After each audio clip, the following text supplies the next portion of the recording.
Hello दोस्तों, मैं चंदन sir. मैं आज आप लोगों को विज्ञान का कुछ बहुविकल्पी क्वेश्चन लेकर आया हूं, जो कि आपके परीक्षा में 100% ये आएगा क्वेश्चन। ठीक है, आप लोग इस क्वेश्चन को बढ़िया से हल कीजिए और आपको मैं इसमें बताऊंगा बहुविकल्पी में कौन सही है कौन गलत है।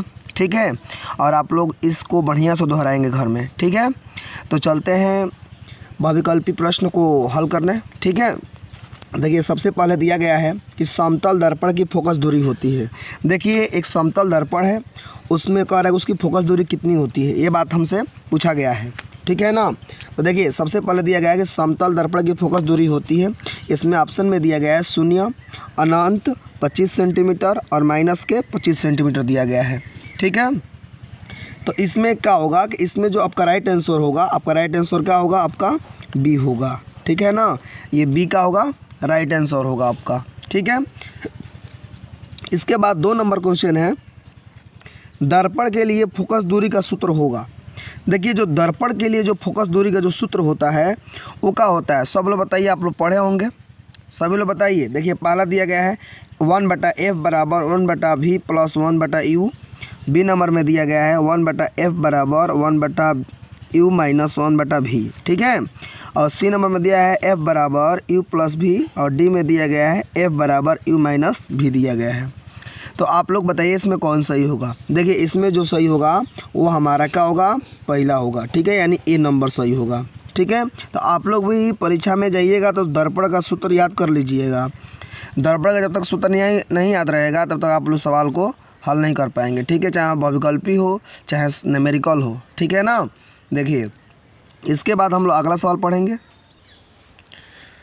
देखिए 3 नंबर क्वेश्चन है कि उत्तल दर्पण की फोकस दूरी जिसकी वक्रता त्रिज्या 32 सेंटीमीटर है। दिया गया है कि उत्तल दर्पण की एक फोकस दूरी है, उसकी वक्रता त्रिज्या कितनी है, 32 सेंटीमीटर। सबसे पहले क्या करेंगे, सबसे पहले हम लोग इसका सूत्र जानकारी लेंगे। सूत्र क्या होता है, देखिए फोकस दूरी बराबर सूत्र होता है r/2 होता है। क्या होता है, r/2। तो हम लोग क्या करेंगे इसमें कि r का तो मान हमें दिया है 32 सेंटीमीटर, तो यहाँ 32 और 2 से भाग कर देंगे, कितना हो जाएगा, ये 16 आ जाएगा। ठीक है, तो देखिए इसमें दिया गया है ए में 32 सेंटीमीटर, इसमें बी में 16 सेंटीमीटर, इसमें 64 सेंटीमीटर, इसमें 8 सेंटीमीटर दिया गया है। तो हमारा राइट आंसर का होगा, इतना निकाल कर आया है कितना, 16। तो इसमें राइट आंसर हमारा हो जाएगा कितना बाबू, 16 हो जाएगा। तो ये हमारा बी नंबर सही है। आया समझ में। अब देखिए क्वेश्चन में अगला दिया गया है आपका कि वायु के सापेक्ष माध्यम का अपवर्तनांक अधिकतम होता है। ये बात पूछा गया है कि वायु के सापेक्ष माध्यम का अपवर्तनांक किस में अधिकतम होता है, ये बात पूछा गया है। तो देखिए ऑप्शन में दिया गया है जल, हीरा, कांच, तारपीन के तेल। ठीक है, तो आप लोग ज़रूर बताइए कि इसमें इसका राइट आंसर कौन होगा, बताइए आप लोग। तो इसमें राइट आंसर हो जाएगा आपका बी नंबर। ठीक है, कौन होगा, बी नंबर। ठीक है, आप लोग ध्यान दीजिए, बढ़िया से समझ में आएगा आप सभी को। अब देखिए आगे दिया गया है क्वेश्चन, अगला क्वेश्चन हम लोग पढ़ेंगे बढ़िया से। अगला क्वेश्चन दिया है कि सामान्य स्वस्थ आँख के लिए दूर बिंदु होता है।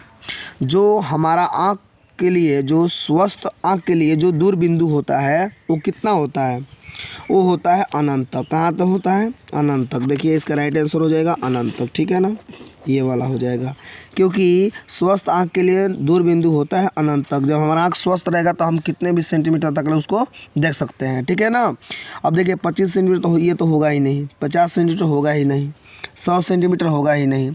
जब हमारा आँख जब स्वस्थ रहता है तो हम अनंत तक उसको, किसी वस्तु को भी देख सकते हैं। ठीक है ना। 6 नंबर क्वेश्चन कह रहा है कि निकट दृष्टि दोष के निवारण के लिए चश्मे में प्रयुक्त करना चाहिए। जैसे कि निकट की कोई वस्तु को देखने के लिए हम लोग को क्या करना चाहिए, मतलब कौन सा चश्मे में मतलब लेंस का उपयोग करना चाहिए, ये बात पूछा गया है। ठीक है, तो इसमें का राइट आंसर हो जाएगा, अभी आंसर बताने के पहले मैं आपसे बहुविकल्पी कुछ पढ़ा देता हूँ, आपको समझ में आ जाएगा। पहला दिया गया है अवतल लेंस, उत्तल लेंस, दूसरा दिया है अवतल लेंस, तीसरा दिया है उत्तल दर्पण और चौथा दिया है अवतल दर्पण। ठीक है, तो इसमें आपका राइट आंसर हो जाएगा क्या, आपका राइट आंसर हो जाएगा बी नंबर। ठीक है, ये हो जाएगा अवतल लेंस। ठीक है, अवतल लेंस हम लोग निकट दृष्टि दोष के लिए प्रयोग करते हैं। ठीक है, अब देखिए आगे हम समझेंगे। आगे दिया गया है क्वेश्चन कि विद्युत धारा का मापन किया जाता है। विद्युत धारा का मापन किस में किया जाता है? तो ऑप्शन में दिया गया है वोल्ट मीटर से, आमीमीटर से, गैल्वेमीटर से, ऊर्जा मीटर से। तो इसमें आपका राइट आंसर हो जाएगा बी नंबर। जैसे जैसे मैं पढ़ा रहा हूँ ऐसे ऐसे आप लोग समझिए और जाकर पेपर में आप लोग छाप कर जरूर आइए। गारंटी के साथ में 100% आएगा क्वेश्चन आपको, ठीक है। और देखिए मेहनत कीजिए, मेहनत करेंगे तो आप आगे बढ़ेंगे, मेहनत नहीं करेंगे तो फिर चाहे हम आगे बढ़ जाए तो नहीं बढ़ पाएंगे भाई, ठीक है। मेहनत ही रंग लाता है दुनिया में, आपको मालूम है सब कुछ। आगे देखिए अगला क्वेश्चन दिया है कि विद्युत शक्ति का मात्रक होता है। ये देखिए कितना इजी क्वेश्चन दिया है कि विद्युत शक्ति का मात्रक होता है। पहला ए में दिया गया है वोल्ट, बी में दिया गया है वाट और सी में दिया गया है एम्पियर और डी में दिया गया है ओम। तो आप लोग इसका सही जवाब बताइए। इसका सही जवाब हो जाएगा क्या बाबू? इसमें वोल्ट होगा, वाट होगा, एम्पियर होगा, ओम होगा। इसमें सही जवाब हो जाएगा आपका राइट आंसर क्या होगा? राइट आंसर आपका हो जाएगा वाट। ताकि विद्युत शक्ति का मात्रक ही क्या होता है? वाट होता है। आपको सबको जानकारी होना चाहिए कि विद्युत शक्ति का मात्रक क्या होता है, ठीक है। अब हम लोग अगला क्वेश्चन दिया है कि विद्युत धारा उत्पन्न करने की युक्ति है। जो विद्युत धारा उत्पन्न करने की जो युक्ति होती है वो किस में होती है? पहला दिया है जनित्र में, दूसरा दिया है गैल्वेमीटर में, तीसरा दिया है अमीमीटर और तीसरा दिया है मोटर में, ठीक है। तो इसमें राइट आंसर आपका हो जाएगा क्या? आपका सी नंबर हो जाएगा, अमीमीटर में होता है, ठीक है। चलिए आगे बढ़ते हैं। 10 नंबर क्वेश्चन दिया है कि सौर कुकर के लिए कौन सा दर्पण प्रयुक्त किया जाता है। देखिए सौर कुकर के लिए जो कुकर होता है के लिए कौन सा दर्पण का प्रयोग किया जाता है। उसमें पहला ऑप्शन में दिया है उत्तल, दूसरा में दिया है अवतल, तीसरा में दिया है समतल और डी में दिया है नन, ठीक है। तो इसका राइट आंसर हो जाएगा हमारा बी नंबर हो जाएगा। क्या हो जाएगा? बी नंबर, ठीक है। अब देखिए अगला क्वेश्चन दिया है 11 नंबर कि निम्नलिखित में कौन सी एक परत पराबैंगनी किरणों को पृथ्वी पर आने से रोकती है। तो इसमें दिया गया है कि कौन सी पर्वत है जो पराबैंगनी किरणों को पृथ्वी पर आने से रोकती है, ये बात पूछा गया है, ठीक है। तो इसमें ए नंबर में दिया है क्लोरीन परत, 2 नंबर दिया है ओजोन, तीसरा दिया है हाइड्रोजन परत और डी नंबर दिया है हाइड्रोजन परत और ये ऑक्सीजन परत है, ठीक है ना। तो इसका राइट आंसर क्या हो जाएगा? हमारा बी नंबर हो जाएगा, ओजोन परत होगा, ठीक है। आगे देखते हैं इसके बाद। देखिए इसके बाद दिया गया है 12 नंबर कि क्षारीय विलयन का पीएच मान होता है। क्षारीय विलयन का जो पीएच मान होता है ऑप्शन में दिया गया है ए नंबर में 0, बी नंबर में दिया गया है 7 और सी नंबर में दिया गया है 7 से कम और डी नंबर में दिया है 7 से अधिक, ठीक है। तो इसमें जो आपका राइट आंसर होगा, आपका राइट आंसर क्या होगा? डी नंबर होगा, ठीक है। राइट आंसर क्या होगा? डी नंबर, ठीक है। अगला क्वेश्चन देखते हैं। शुद्ध जल का पीएच मूल्य होता है। जो शुद्ध जल का मूल्य का मतलब यानी मान होता है, शुद्ध जल का पीएच मान कितना होता है मालूम है सबको?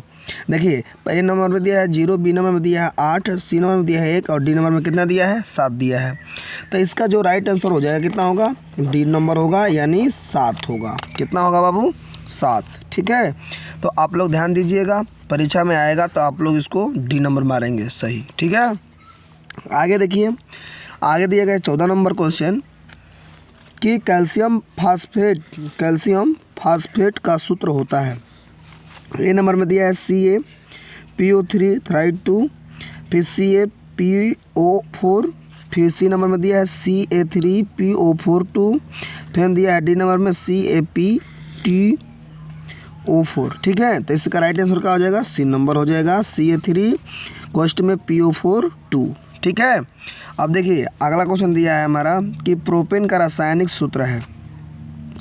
प्रोपेन का रासायनिक सूत्र क्या होता है? देखिए दिया गया है ए नंबर में CH4, बी नंबर दिया गया है C3H8 और सी नंबर में दिया गया C4H10, डी नंबर दिया है C2H6, ठीक है। तो इसका राइट आंसर हमारा हो जाएगा बी नंबर C3H8 होता है, ठीक है।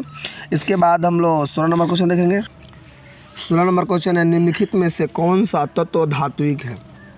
यानी क्वेश्चन में पूछा गया है कि निम्नलिखित में से कौन सा तत्व क्या है? धात्विक है, ठीक है। तो ए नंबर में दिया है P, बी नंबर में दिया है He, सी नंबर दिया है Li और डी नंबर में S, यानी sulphur, lithium, aluminium, helium, phosphorus, ठीक है। यानी इसमें से कौन सा आपका तत्व सही है, ठीक है। तो इसमें होता है लिथियम, ध्यान रखिएगा, लिथियम आएगा आपके ऑप्शन में, तो लिथियम मारिएगा, ठीक है। आगे देगा, मनुष्य में लार ग्रंथियों की संख्या कितनी होती है। जो मनुष्य होता है, जो लार होता है, हम लोग का लार जो पाया जाता है ग्रंथियों में, उसमें संख्या कितनी होती है, ये बात पूछा गया है। देखिए, तो 2 जोड़ी, 3 जोड़ी, 4 जोड़ी, 5 जोड़ी, आप लोग बताइए इसमें कौन सही होगा राइट आंसर। तो राइट आंसर हो जाएगा इसका 3 जोड़ी पाया जाता है। कितने पाया जाता है? 3 जोड़ी, ठीक है। 18 नंबर क्वेश्चन है कि हीमोग्लोबिन महत्वपूर्ण भूमिका निभाता है। जो हीमोग्लोबिन होता है वो भूमिका किस पर निभाता है? तो निभाते हैं श्वसन में। किस में? श्वसन में, उत्सर्जन में ये तो होगा नहीं, श्वसन होगा आपका, ठीक है, पाचन नहीं होगा और आपका वृद्धि नहीं होगा, ठीक है। ध्यान रखिएगा, श्वसन आएगा, श्वसन आप लोग मारिएगा, ठीक है। अगला क्वेश्चन देखिए, दिया गया है कि डीएनए पाया जाता है। डीएनए कहाँ पाया जाता है? पहला में दिया गया कोशिका द्रव्य में, केंद्रक द्रव्य में, केंद्रक में और केंद्रिका में। तो ये पाया जाता है केंद्रिका में, ठीक है ना। केंद्रिका आप लोग आएगा तो आप लोग मारिएगा सही, ठीक है। लास्ट क्वेश्चन है, देखते हैं उसको। लास्ट क्वेश्चन दिया गया कि मेडल के अनुसार मटर के शुद्ध लंबे पौधे का 3 प्ररूप बताना है। कि जो मेडल के अनुसार जो मटर के शुद्ध लंबे पौधे का जीन प्ररूप होता है, ठीक है। तो इसमें ऑप्शन में दिया गया है टी यानी स्मॉल टी, ठीक है, कैपिटल टी, और बी नंबर दिया है एगो कैपिटल टी एगो स्मॉल टी, सी नंबर दिया है दोनों स्मॉल टी है, डी नंबर दिया है पहले स्मॉल टी और दूसरा दिया है कैपिटल टी। तो इसमें राइट आंसर आपका हो जाएगा क्या? आपका हो जाएगा ए नंबर, ताकि कैपिटल टी होता है, ठीक है। तो आज मैं इतना ही आप लोग को भविकल्प भी पढ़ाया, ठीक है। और आप लोग मेरे चैनल को सब्सक्राइब कीजिए, संकल्प कोचिंग मधुबनी, ठीक है, और बेल आइकन बटन को दबाइए, ठीक है। और ऐसे ही आपको हम टॉपिक पर साइंस का बनाकर दिया आपको, तो ऐसे ही मैं आशा करूँगा कि आप लोग को जो भी परीक्षा आने वाले हैं उसको भी मैं भविकल्प बनाकर आपको सेंड करूँगा, ठीक है। तो आप लोग मेरे चैनल को सब्सक्राइब कीजिए और बेल आइकन बटन को दबाइए। जय हिंद, जय भारत।